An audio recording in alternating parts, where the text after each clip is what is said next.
I think there are elements of that that are obvious. I mean, not obvious, but people can explore them, and it starts to knock down the house of cards. It's how people end up with this. Just looking at the contradictions in ancient Egypt, but there are other examples of what I would say, like these things like the Matterhorn expedition that have been discovered but then sort of covered up and kept secret. Right. And a lot of them have to do with, you have the same tie-in with these ancient stories and accounts from history, not just from the Roman and Greek historians, but also the Arab historians, like Al-Masudi, for example, the Herodotus of the Arabs, they called him. You know, he talked about tales of these tunnels and chambers beneath the Sphinx, that there were rooms beneath the Sphinx that then led out to like 3 different tunnels. You have a number of other Arab historians from as far back as like 600 AD that have stories of getting into the pyramids and then getting lost in tunnels and chambers beneath them. Jeez. And, yeah, I mean, there's a lot of these. You hear these stories of like the Hall of Records, right? The people like Edgar Cayce, the American psychic in the 1940s, who Edgar. Have you heard of Edgar Cayce? Yes. Yeah. He would fall into these trance-like states, and he'd have these visions. He's called like the sleeping prophet, they would call him, or he's like one of the Americans' psychic.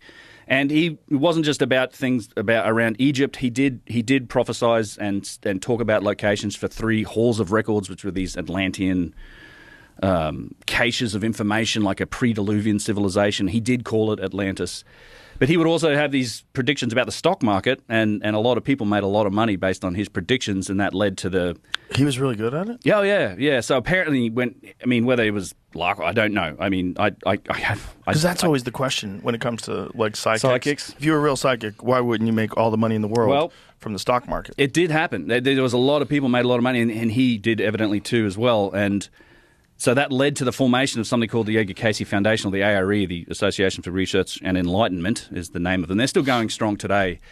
And they've been looking to try and find his halls of records, and they've been trying to verify the Cayce's predictions. One in particular that they have been chasing down is the famous hall of records, which he said was beneath the paws of the Sphinx. So there's not, the stories of this hall of records and these rooms beneath the Sphinx go back thousands of years. Like, I mean, just not just the Arabs, but also Herodotus and these other guys also talked about that whole area, the Sphinx and everything else being vastly more ancient even than the pyramids. But there was some work done that happened in recent times, like in the 1990s. Well, there's been a search going on since the early 70s that the ARE has been involved in. And a lot of this is quite secretive. A lot of this has never really come to light. But there's some, until very recently, in fact, there's been some footage that came up that showed that there are, in fact, tunnels beneath the Sphinx that may well have been explored. We're not quite sure. It's an interesting story.